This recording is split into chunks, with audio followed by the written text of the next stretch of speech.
الحمد لله وحده والصلاة والسلام على من لا نبي بعده أما بعد فأعوذ بالله من الشيطان الرجيم بسم الله الرحمن الرحيم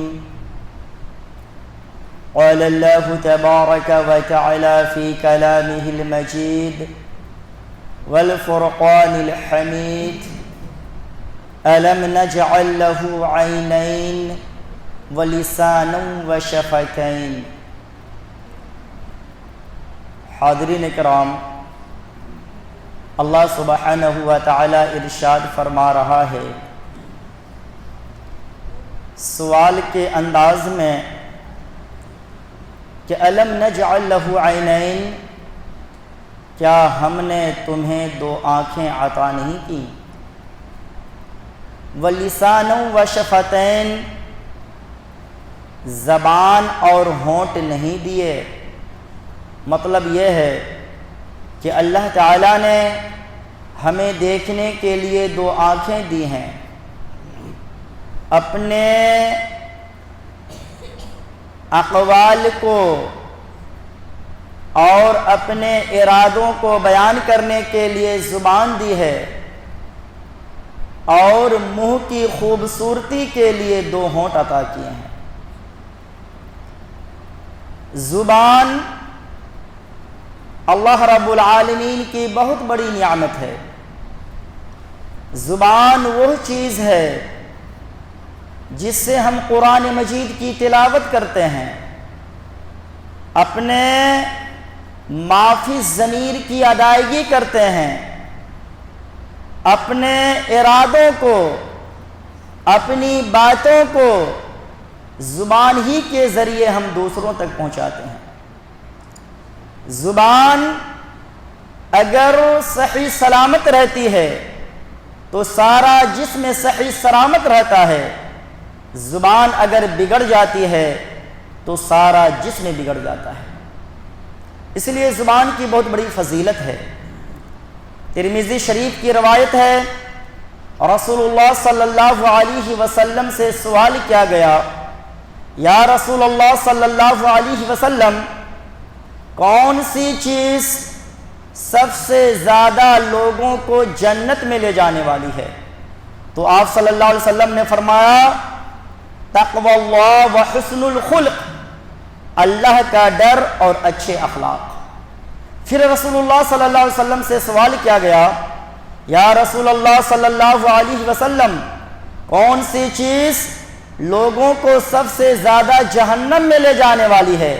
تو آپ صلی اللہ علیہ وسلم نے فرمایا، الفم والفرج، یعنی منہ اور شرمگاہ۔ زیادہ تر لوگ اپنے زبان کی بدولت، اپنے منہ کی بدولت، اپنی گندی زبان کی بدولت اور اپنی شرمگاہ کے غلط استعمال کرنے کی بدولت کہاں جائیں گے؟ جہنم میں جائیں گے۔ اس لیے بخاری شریف کی روایت ہے، رسول اللہ صلی اللہ علیہ وسلم نے فرمایا، المسلم من سلم المسلمون من لسانہ و یدہ، کہ وہ لوگوں غور سے سن لو، حقیقی مسلمان وہ ہے جس کے ہاتھ اور زبان سے دوسرے مسلمان محفوظ رہیں۔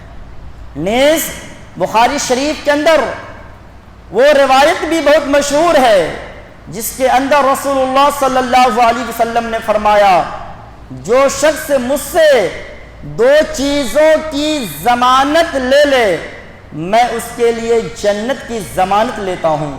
صحابہ کرام نے عرض کیا، یا رسول اللہ صلی اللہ علیہ وسلم، وہ دو چیز جس کی ضمانت لینے والے کے لیے آپ جنت کی ضمانت لے رہے ہیں، وہ دو چیز کیا ہیں؟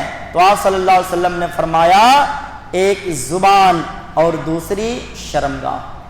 میرے بھائیوں، اسی طرح حدیث پاک کے اندر آتا ہے کہ اگر کوئی شخص اپنے اچھے اخلاق کا مظاہرہ کرتا ہے تو اچھے اخلاق کے مظاہرہ کرنے کی وجہ سے، صحیح چرتر اور ویوہار بنانے کی وجہ سے اس کا مقام کہاں تک پہنچ جاتا ہے؟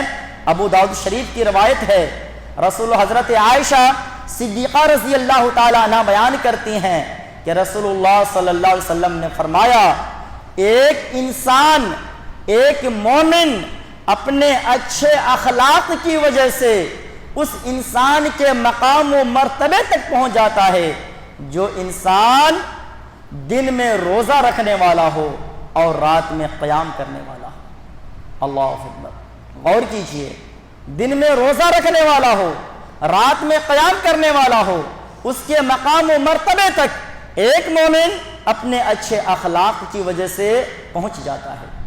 اسی لیے ایک اور حدیث کے اندر جو کہ ابو داؤد شریف کی روایت ہے اور صحیح روایت ہے، حضرت ابو امامہ باہلی رضی اللہ تعالی عنہ اس حدیث کے راوی ہیں، وہ عرض کرتے ہیں کہ رسول اللہ صلی اللہ علیہ وسلم نے فرمایا میں اس شخص کے لیے جنت کے سامنے ایک گھر کی ضمانت لیتا ہوں جو شخص حق پر ہوتے ہوئے بھی لڑائی جھگڑا چھوڑ دے۔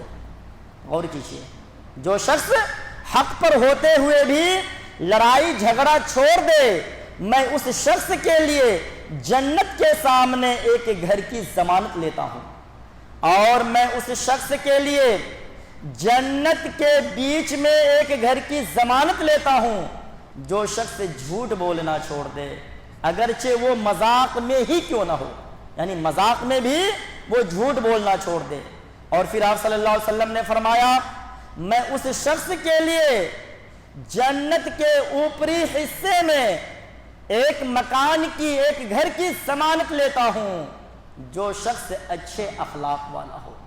تو میرے بھائیوں، ہم سب کو اچھے اخلاق اختیار کرنا چاہیے، اور آپ صلی اللہ علیہ وسلم نے اچھے اخلاق کی طرف بڑے ہی اچھے انداز میں بیان فرمایا۔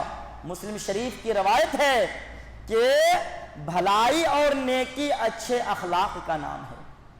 بھلائی اور نیکی اچھے اخلاق کا نام ہے۔